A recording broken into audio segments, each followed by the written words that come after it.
Welcome, Jason Wachob. I am so excited and thrilled to be interviewing you on my podcast today. You're amazing. I'm one of your biggest fans. I know everyone tells you that, but seriously, your podcasts have informed my mind. I love intellectual discussions and I love learning. And when I want to have that kind of stimulation, I go to MindBodyGreen Jason Wachob's podcasts because they are the best. So welcome and thank you for spending time with us today.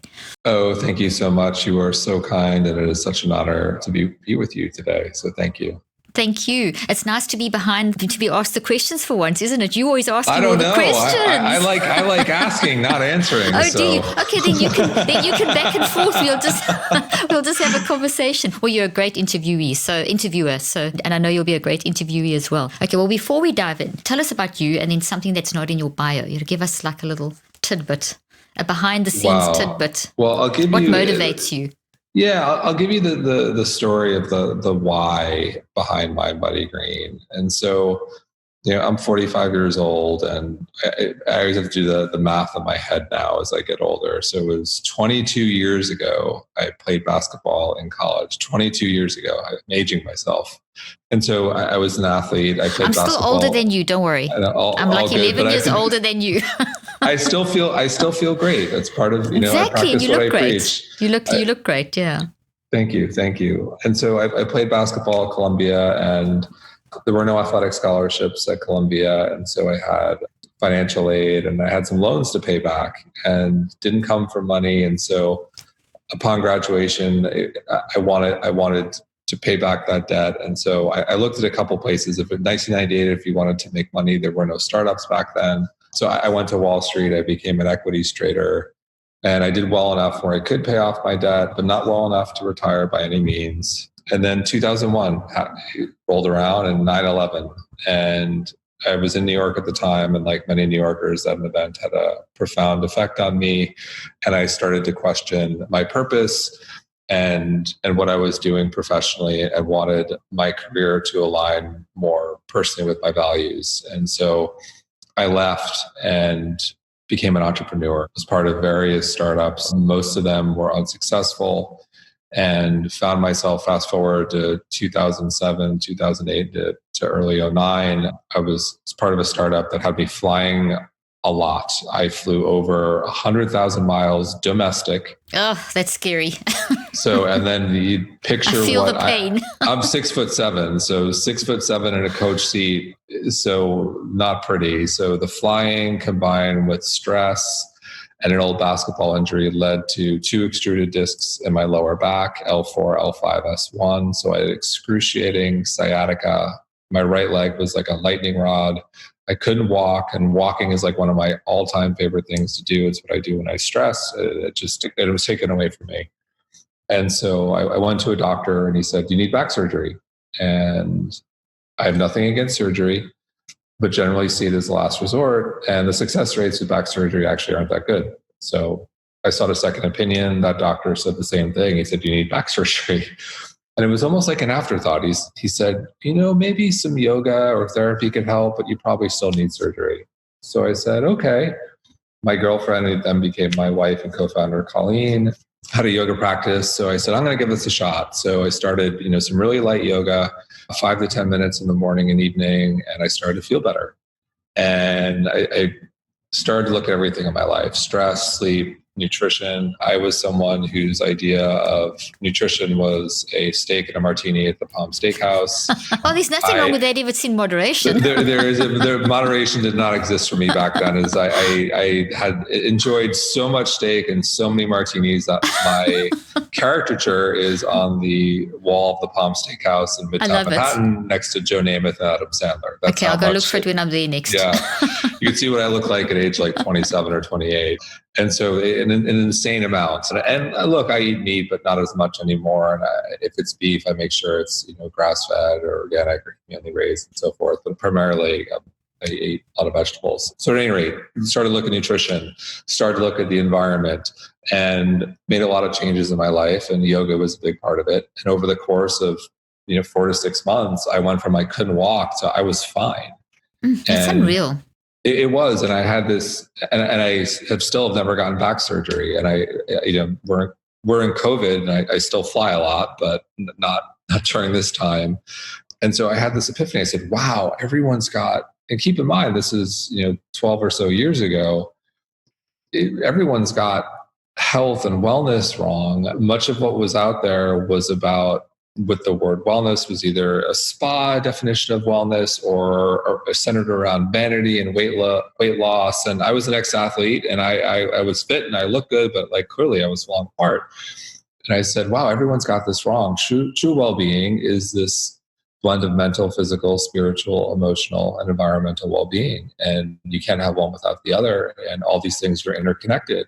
Hence, MindBodyGreen, one word, not three. And so that was the inspiration for creating a platform, a brand that didn't just preach the choir who lived in the west side of LA or Brooklyn or Boulder, but wanted to build a bigger church.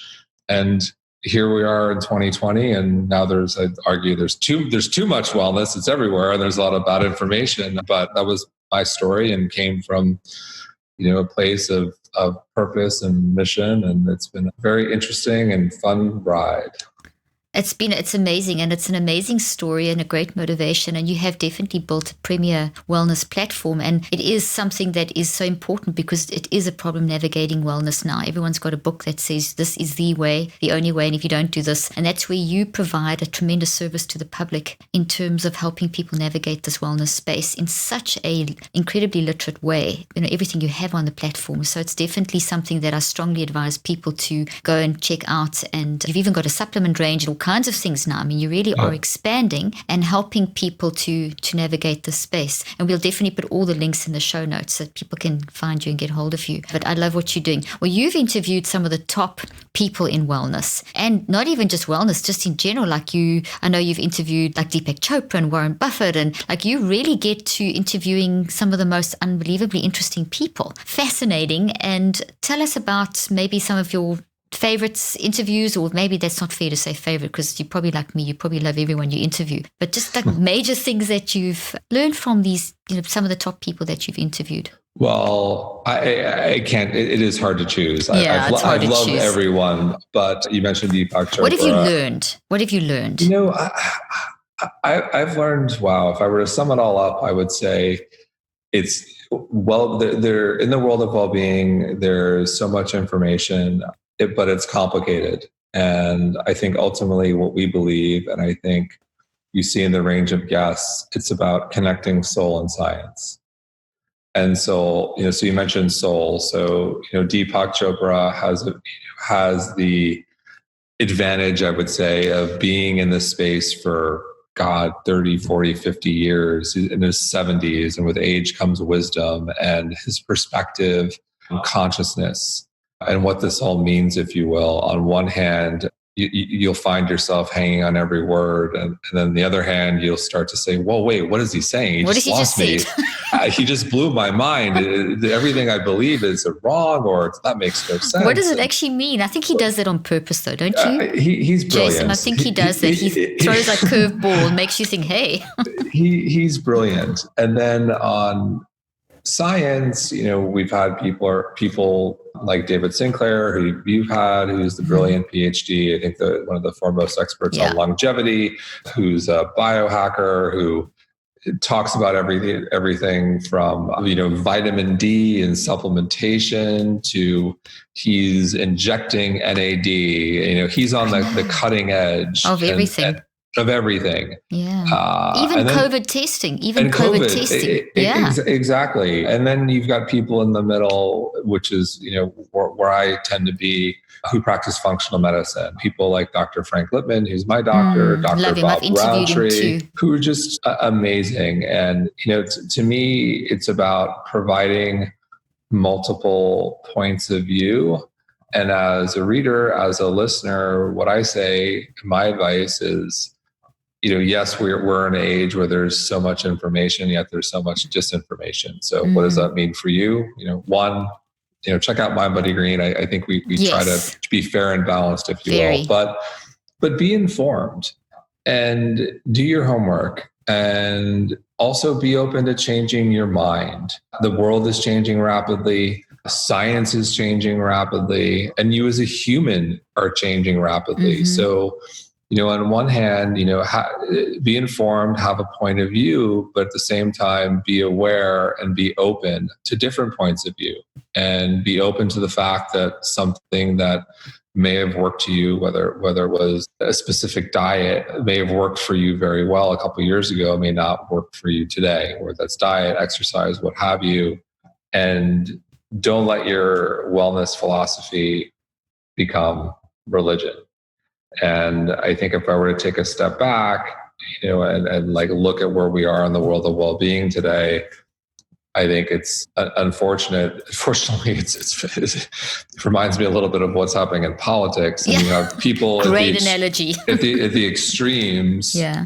And I don't believe in extremes and think they do more harm than good. And the reality is the middle with regards to well-being is where you want to be. And sometimes you need meditation, and sometimes you need something a little bit stronger. You need a prescription, and especially as we're talking with mental health. Yeah. And so that's how I kind of see the world. And I think that's the future. I think functional medicine is the future. It's East meets West. That's such wisdom, and I love how you said the extremes. You don't like the extremes. I agree with you. We've got to get to the middle road, because that's where the flexibility is. The extremes are very inflexible, but the middle is much more flexible. And just everything in life's about that balance, isn't it? It is the yin and the yang. And I think having beliefs that are, can be labeled as extreme, I think is okay. I'm not here to judge. Yeah. And I think sometimes when someone has the completely opposite point of view, that's healthy, because if you're aware, it forces you to think and question. I love that. And that's how you progress as an individual, as a community, as society. That's the world evolves and you evolve. And so I think it's healthy, but what I worry about is people sometimes aren't open to other points of view.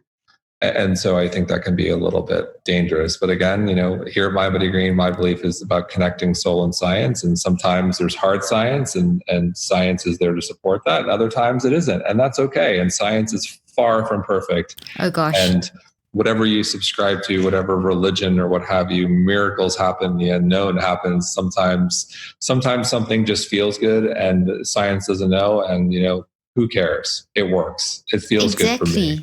Exactly. I love that. I love that philosophy. And, you're quite right. Science, there's a statement by a very famous scientist who said, science dies one funeral at a time. And, it's just, and it's like, it's the progression that happens all the time, and how so to get a balance, we see, like, as a neuroscientist, when I look inside the brain at using technology like QEEG, I'd never look at just the brain. You talk about mind, body, green. I would look at the physiology. So what's going on in all the systems of the body, but more importantly, what's going on in your life, what's your story, what you're thinking, so you've got to bring mind, body, and the neuro into all of it, mind, body, and brain into the fact. And we see always that the brain wants to move, it responds. The brain is just a responder and a generator, and it responds to balance and coherence. And that coherence is quite flexible. There's a sort of flexibility around the balance that we see in the brain as people explore, navigate, and change. So we talk about Deepak Chopra and the consciousness and how he's an expert with that. Absolutely. One area that isn't investigated much, and that's the non-conscious mind. That's what I've studied for 38 years, and how that parallels with the brain. And the non-conscious mind is this part of us that's really searching after this flexibility, this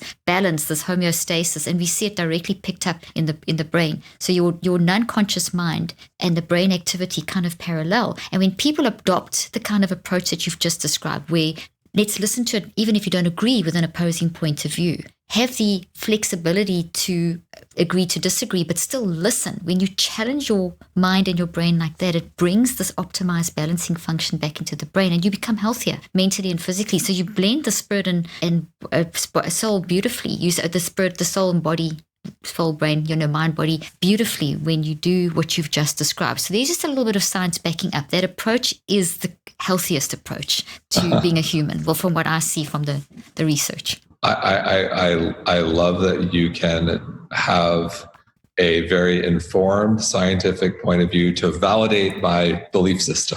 There you go. And most people, I'm sure you find, Jason, but most people that you interview, that I interview, because a lot of the same people we interview say this, they say that. They say different versions of let's let's be more accepting, let's be more balanced, let's be more flexible, kind of, maybe not in those words, but I think that that's what I see, a general trend of people. I mean, some that I interview are very fixated, like only eat plants.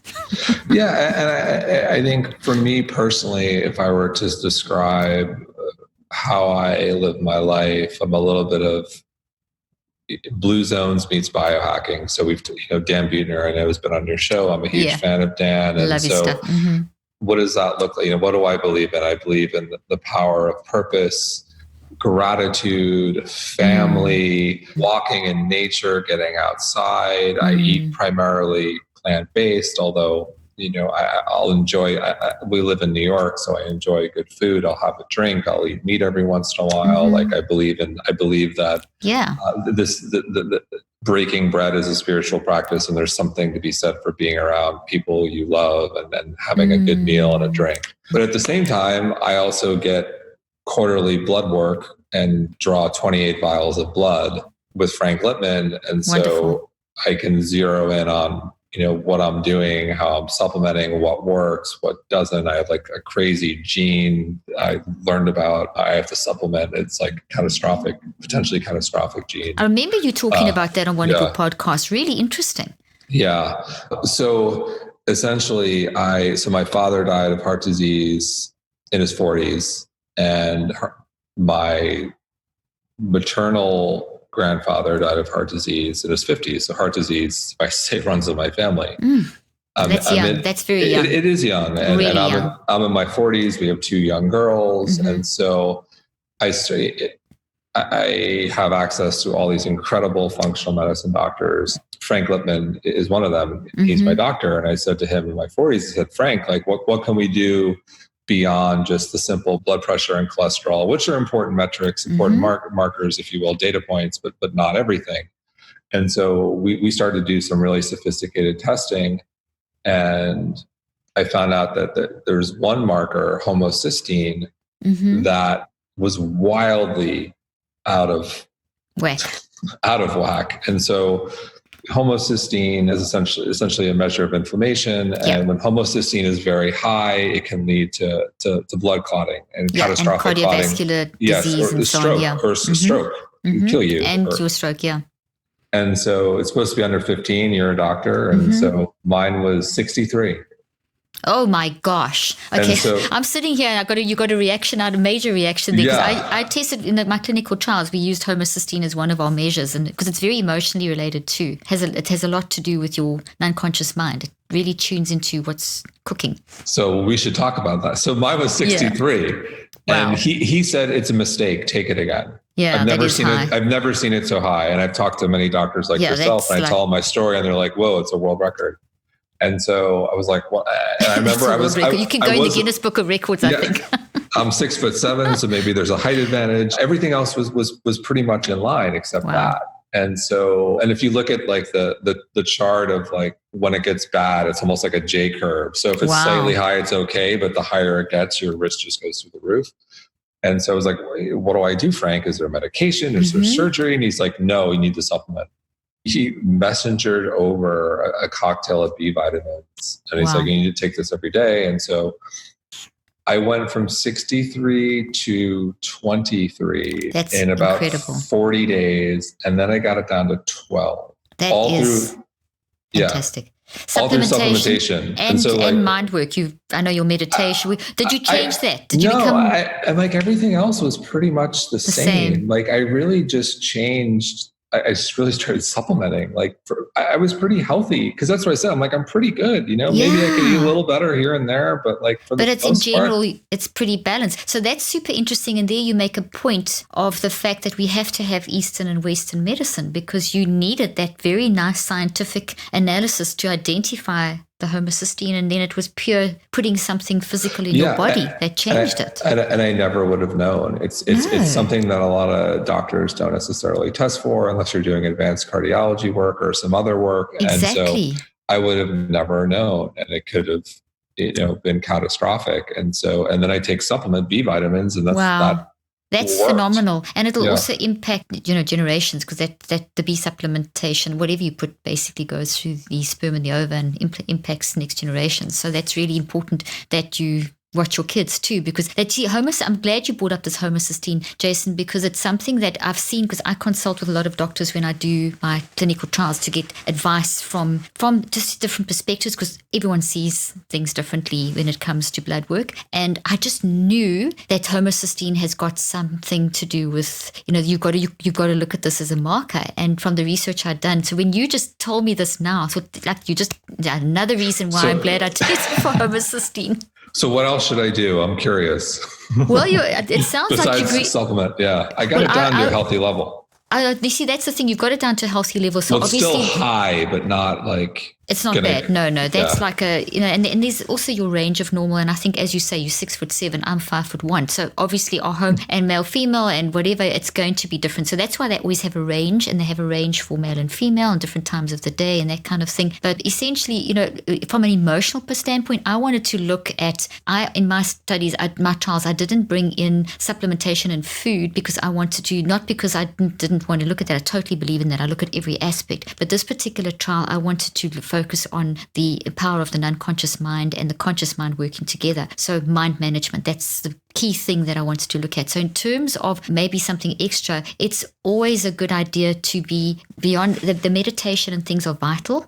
Absolutely vital.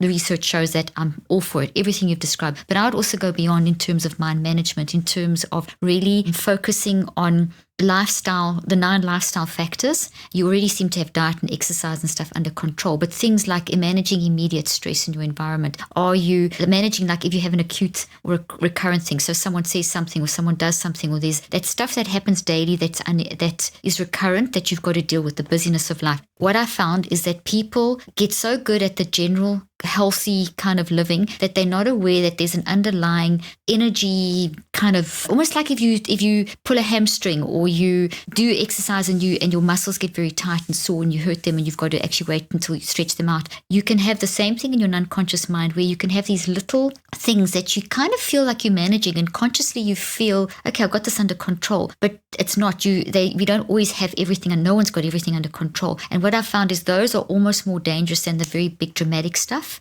which hits you in the face, and people don't pay attention to those underlying things. And your unconscious mind is always looking for balance and always looking for energy balance, and we can see that reflected in the brain. So if we can convince ourselves consciously that things are okay, and we push things down and we don't always listen to all the emotional warning signals. Now, I'm not saying you're doing that, but this is just what the pattern that we generally see. We as humans are excellent at thinking, I've got this, I can do everything, I've got this, or you kind of deal with something and you move on. But do we have a mind management in place for actually when someone says something to you, or those words are spoken to you, or the little things that you've got to worry about daily?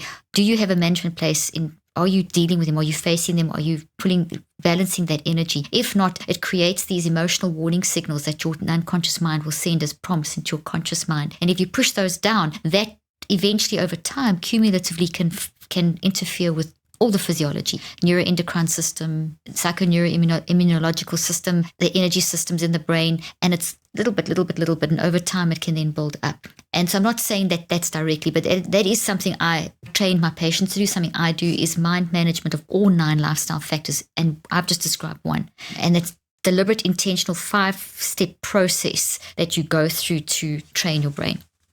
I love that. So that's there's definitely something there. One time I talked to Dr. Kelly Turner talking about trauma, and what she said, I think, is very similar to what you said. There's, people think of the big trauma, but it's also the little trauma, the little T, that adds up and you experience sometimes on a daily basis, and it adds up and it builds and can actually be more very dangerous than the big trauma. Exactly. What I've done is classify, because I'm always a bit nervous about saying little trauma, because someone will, and it's totally correct, it's a psychological term, but sometimes trauma is trauma, whether it's and how do you classify? So what I try to do is separate trauma are those adverse events that can be massive, from the abuse to a major rape or something, or a burglary or something like major, to the ongoing nagging of a bad relationship, which is still traumatic, versus the recurrent stuff. So there's the recurrent underlying, just managing the busyness of life, just trying to be a dad, a husband, a business manager, in COVID, I mean, there's a lot of stuff that's going on there that you have to manage. And that's where what people tend to neglect, because we become quite good at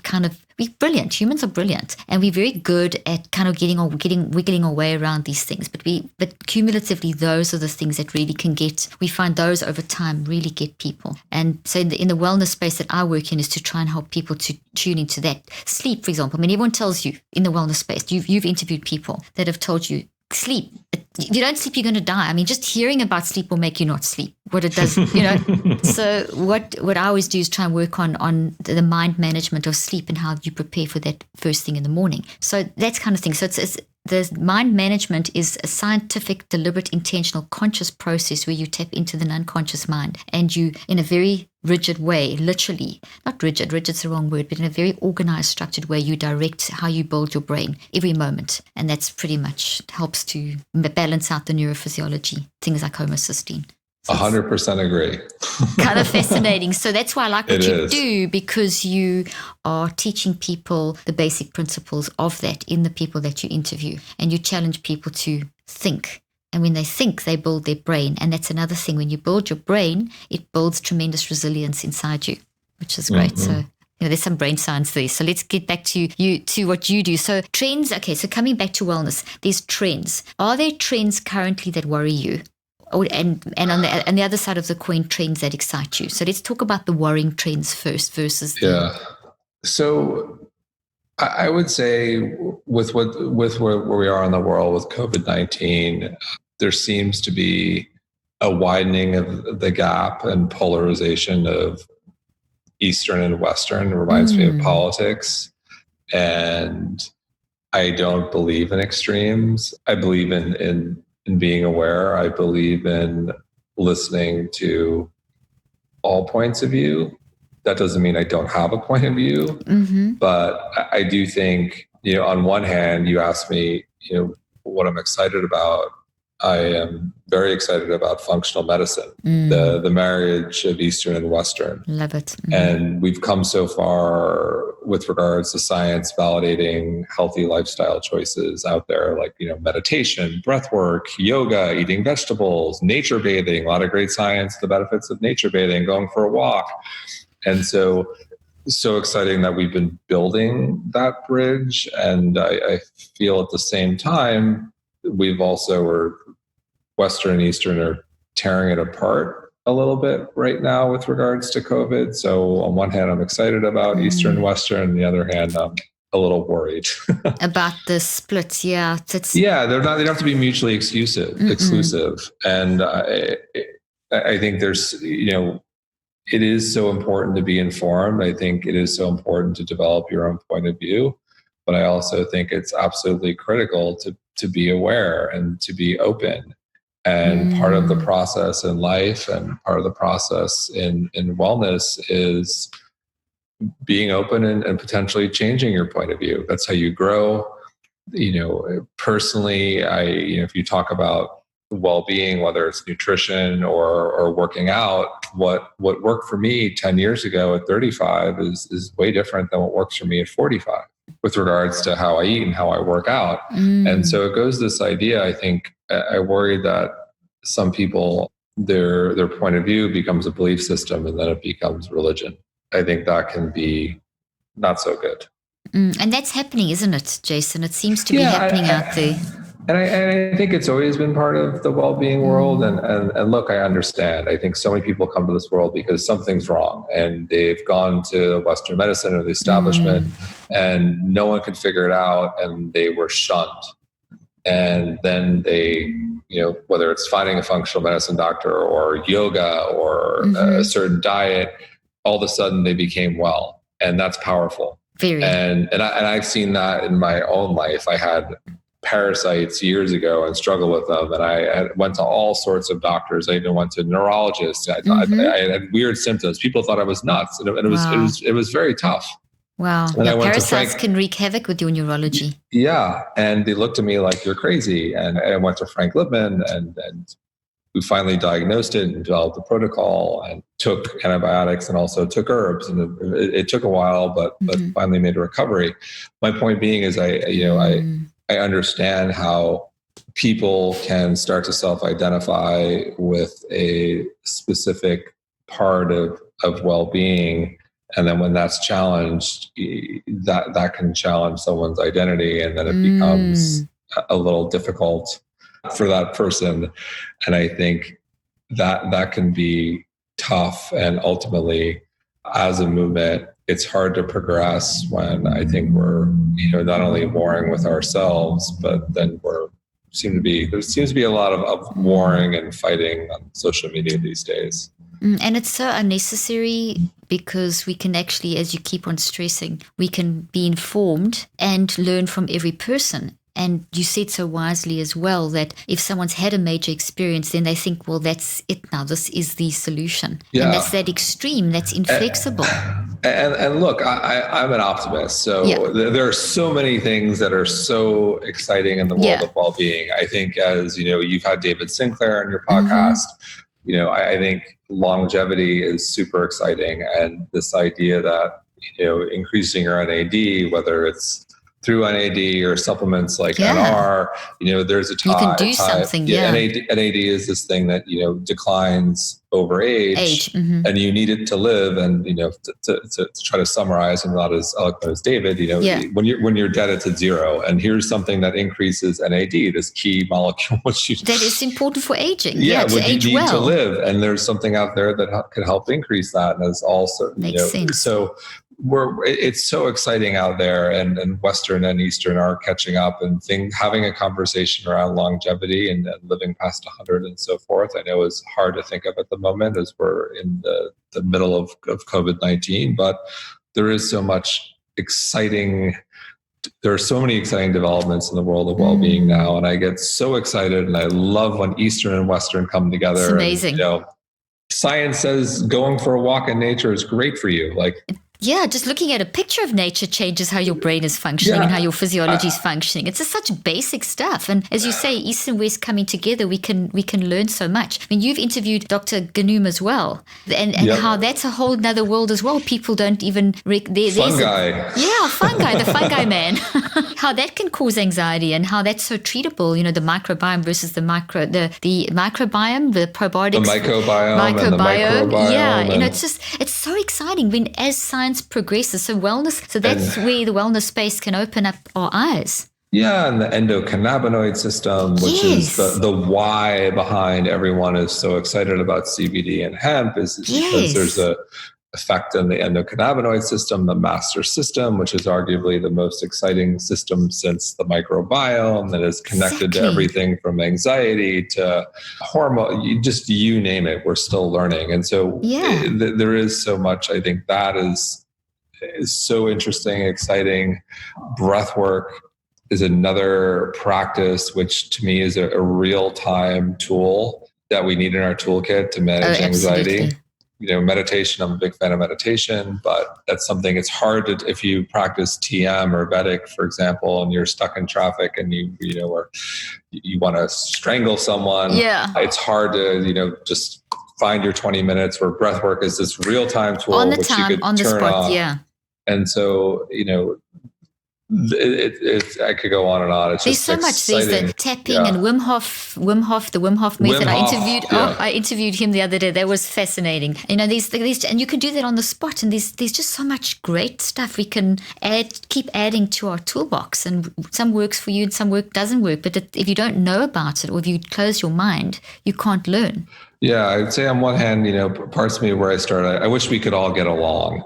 Yes, that would be the best. But I wish we could all get along. But it is such an exciting time to be in the world of well-being. There are so many incredible companies doing great work right now. And, if I go back to where we started 12 years ago, and having access to all the amazing organic products out there that we have today and so forth, everything's at our fingertips. Such a change. So, Now, being based in Dallas, Texas, to try and find a restaurant, we'd have to drive 45 minutes to go and find, or to find our local farm to get some decent grass-fed produce and grass-fed meat and produce and so on. And now we can drive 2 minutes, and we've got in Whole Foods and, that kind of thing. So there's a definite change and openness. But as you say, at the same time, you say something about we wish we could all get on. We're designed to get on. Yes. We really are designed to get on. There's so much research also in the meditation sphere.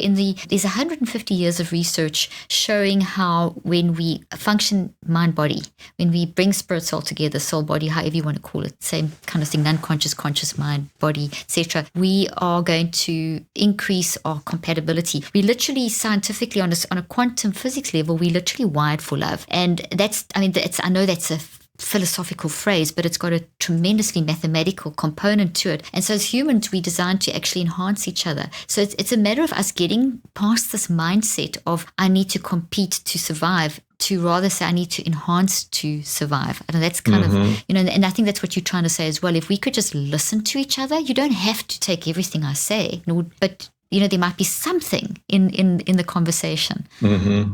And I think operate from a place of abundance and not scarcity. Absolutely. From abundance and not scarcity. Now, you're a dad of 2 very young children, very brave having your children at this stage, and you and your wife work together, which you mentioned. So how do you navigate that? I know everyone asks you that because they ask me too, because my husband and I also work together, and 2 of my 4 kids are in our business, and now we used to working together, whatever, and now it's quarantine time. So we kind of used to this. So it hasn't been too much of a change for us. But tell us about you, young kids, dad, marriage, sure. business. So I would say we actually work really well together. We're kind of unique in that we have complementary skill sets and are ultimately very respectful of each other in those skill sets. I would say, we've been married 11 years now. Without question, we are human. We have our ups and downs, but I think our biggest challenge is we are so passionate about what we do. And, I joke, I don't know if I could ever be married to someone who wasn't into the world of wellness, because, this is how I live, what I breathe. It's all consuming. And so, for us to be able to share not only, our passion, our love, and do this together is incredibly meaningful and fulfilling. And we kind of couldn't see it any other way. With that said, there is the challenge of we love what we do, and then it's hard to turn off. Thank you for saying that. Yeah, that's an issue. Like you go to bed at night and you say, this idea, that idea. One more thing. And so, we do find ourselves watching more Netflix at night and trying to do some things to just decompress and so forth. And we're getting better at it. And it is a challenge, but ultimately we think we are blessed that we are able to work together and share our mission. And it is to be able to have a partner too on the look. It's tough to be an entrepreneur. And I recently had Kimball Musk on our podcast, the entrepreneur, who people will know as Elon Musk's brother, but he's extraordinarily successful outside of Elon. And he had a great line. He said, being an entrepreneur, starting a business is like eating a glass sandwich. Wow, that is, unpack that analogy. That's kind of...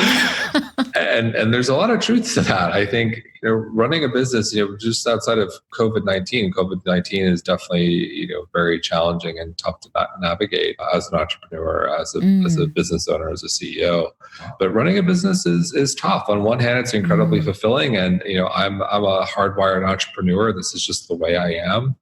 But there are ups and downs, and for us, we've been very fortunate, more ups and downs, but you are on a roller coaster. And so it is tough. It is nice to have someone, who you live at home with and who understands it. And when one of us is, down, the other tries to pick the other one up, and vice versa. It's not easy being an entrepreneur. And my advice to people who are, thinking about starting a business, there's a lot of it. One of those pieces is, it's time to start something if you absolutely can't not do it. It's killing you that you can't do it. If it's just keeping you up at night, I need to do this. Versus hey, I'm thinking about starting something. I think there's an opportunity, or I think, X, Y, or Z. And, for us, it's always been about, everything we do is about mission and purpose. And we can't not do anything else. But like working together, look, it's a challenge not to turn off. But ultimately, we just feel so blessed that we're able to be on this journey together, because it is a journey, and to have a partner on that journey in love and in life and in business is I'm incredibly grateful for Colleen. You said it better than I could have said. That was beautiful. I love how you said that, and such wisdom as well to talk to that you said for entrepreneurs. I think you said something that's absolutely key, because one of my questions was, how do you, being an entrepreneur, the challenges and so on. I love how you said, if it's not consuming you, if it's not keeping you up at night, if you're not thinking at midnight or 2 a.m, I've got to do this great idea. And that's what I do. Like, I was working on my book last night at like 2 this morning. I'm texting our group text to the business, my team at 2 this morning. I felt so bad, but I was filled with this idea that I have to just get it out and share it, because if you've got that, then you've got the drive. You got to have that burning weather desire, the storms. Because no matter what you do, you're going to have adversity, and you're going to have that dark night of the soul, if you will. Every business has it, and I think ultimately what pushes you through is the passion, is the mission, and you need it, and if you don't have it, you're not going to succeed, and then 2, if you do, you're going to be left with an empty feeling at the end. I think so many people. I worked on Wall Street, and so yes, I was successful in some degree, at some level, and I started asking questions like, well, why aren't I happy? Like, what's I'm at the finish line, but I don't feel any different. And so ultimately it's about the journey. And so being an entrepreneur isn't just about setting a goal and sprinting to a finish line where there's a big payday or notoriety. It's about the journey, and you have to be passionate about the journey. Because the other thing I say to entrepreneurs is, would you be prepared to do this for a very long time without any financial incentives or salary or what have you? Good. And good. I was fortunate enough to start MindBodyGreen when Colleen was supporting me and very understanding at the time. And for 3 years, I didn't take a salary. So I thought 3 years would be 6 months. I was wrong. Thank God. And that's part of being an entrepreneur, is you make more mistakes than anything else. Are you, going back to the glass sandwich, are you comfortable with ambiguity? Are you comfortable with a ton of unknown? Are you comfortable with, potentially pain and hard decisions and all of that stuff? And then if the answer is yes, yes, and yes, and you're absolutely passionate and so driven that you must do this and it's eating you alive, then you should probably start the business. And otherwise you're going to have that hole, isn't it? You're going to have that. Yeah, you're going to have a hole. Like I could not do this. I could not do this. Wow. So Jason, did people say to you when you were at the top of your game at Wall Street and you stopped everything to take no salary and start something that was pretty much an unknown direction 12 years ago? Did people tell you were crazy? Did you get a lot of criticism, and how did you deal with that? Yeah, it was actually a much longer path. And so when I had one foot out the door of Wall Street in mid 2002, and I was able to work remotely, and I had what I call the golden handcuffs, if you will, where I could get by working a few hours a day and making enough just to like pay bills and live comfortably and so forth.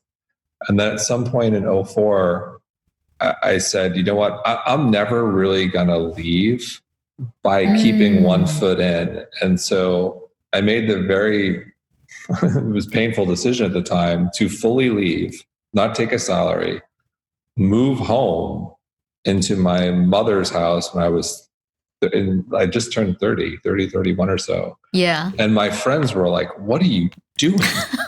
You're in Wall Street success, and you want to live it with your mom. Now I'm going to move home, and I got involved. I was part of numerous startups, and none of them were working. And so it actually went it was a 10-year period between like fully leaving in 2004 to MindBodyGreen started in 2009. But we really, I would say, not a success, but like clear, we really had something until 2014. Wow. So it was a 10-year period. Wow.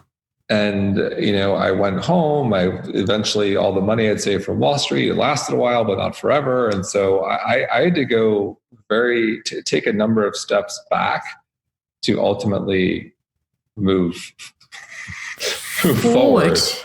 So it was a long journey. So you've said two things there that are very relevant for those that want to be an entrepreneur. It's not just an overnight success. It takes time, and you've got to make a lot of sacrifices. I mean, look at that. For you had all that uncertainty for so many years, but your passion just drove you to keep you going. And so many times, you've got to be prepared for that in a way. You don't know how long it's going to be. And I think, look, people can have a faster timeline. Yeah, it's different for everyone. It is different for everyone. And I went through my own process of, self-discovery and learning. And the cliche is true often, where you learn more from your failures. And I learned a lot from my failures. Which is true. I hate fail. It still didn't make it easier and painful and all of those things.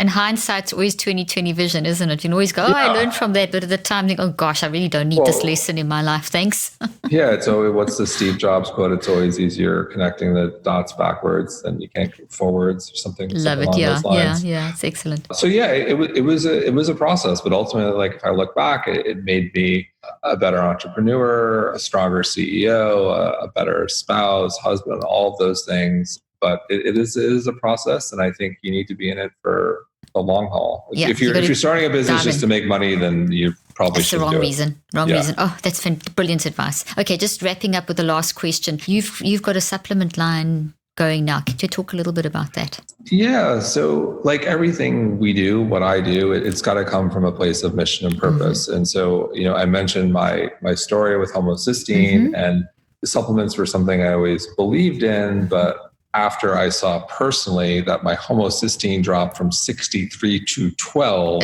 because of supplements, I became obsessed. And so I went down the rabbit hole of testing. I mentioned I get quarterly blood testing where I get 28 vials of blood taken to see what's working and not working and so forth. And so it began a 2-year process where I said, wow, like, okay, I had a problem with homocysteine, potentially catastrophic, that was solved by supplementation. What are other problems out there that maybe aren't as catastrophic as mine, where there were targeted, efficacious solutions and supplements that really worked? And so we looked at, sleep, anxiety, bloating, aging, beauty. And so it began a 2-year process, and we ended up partnering with Thorne, an incredible science-backed manufacturer, and went like problem by problem. So like sleep, for example, Colleen, my wife, chronic sleep issues, like you name it, prescriptions, like chronic sleep. And so we created a formula that solves essentially the 3 problems of sleep, which is getting asleep, staying asleep, and making sure you're rested. And we went like formula by formula. Wonderful. It was a 2-year process working with the team at Thorne, and we tried it all of ourselves. So that was how the supplements line came to life. We didn't, as I say, we have a lot of boxes to check, and we couldn't find anything out there that checked all of our boxes.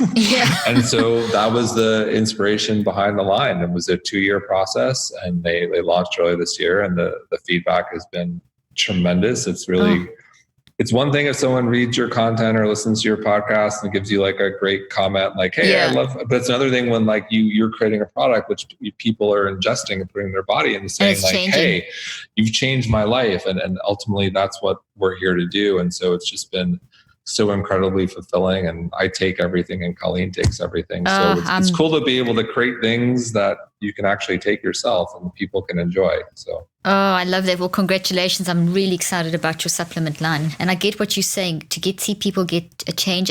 I developed an app with all my techniques and had different versions of it over the years. And just when people use it and you get the feedback of people actually changing, as you say, it's nice to be your interviews to be live, but when people's lives change, like your homocysteine example, they take you and they're now sleeping. It's just fantastic, isn't it? To be able to give that really constructive change or facilitate that in a person's life. Yeah, and that's ultimately what MindBodyGreen is all about. It's about educating people and giving them the tools and the various shapes those tools come through, whether it's content or a product that can help them. Oh, I love it. And that's why we're here. So it's been very fulfilling and exciting. Well, you do it in the most excellent way and really superior way. So thank you for everything that you've done and that you bring to us. And I know I'll continue to learn with you. And I hope this is not the end of our discussions. I hope this is the beginning of lots of discussions, because I think you and I could have gone down many avenues. We were getting really into some deep stuff there, which was really cool. So I'd love to invite you back again sometime. It's been so interesting talking to you. And thank you for what you do. And very quickly, where can people find out about you? We'll put details in the show notes, but if you wouldn't mind just sharing. Sure. Well, primarily mindbodygreen.com, and we're on social media at mindbodygreen on all the platforms. And personally, I'm at Jason Wachob, Wachob. But go to mindbodygreen.com and we've got everything there for you that's good. Oh, you do. Everything there, that's good. I love it. Well, it'll be in the show notes. And thank you for your invaluable time and wisdom. And it was so interesting and so much fun. Thank you. And enjoy going back to your little ones and your wife and out of your empty office. Although you enjoy sometimes the empty office is very nice, isn't it? A bit of space. I don't know. I miss our people. You miss your people. Yeah. Oh, well, hopefully they'll be back soon. Even if it's behind plexiglass, at least you can see each other. Well, thanks so much. Thank you so much. It's been great. Thank you.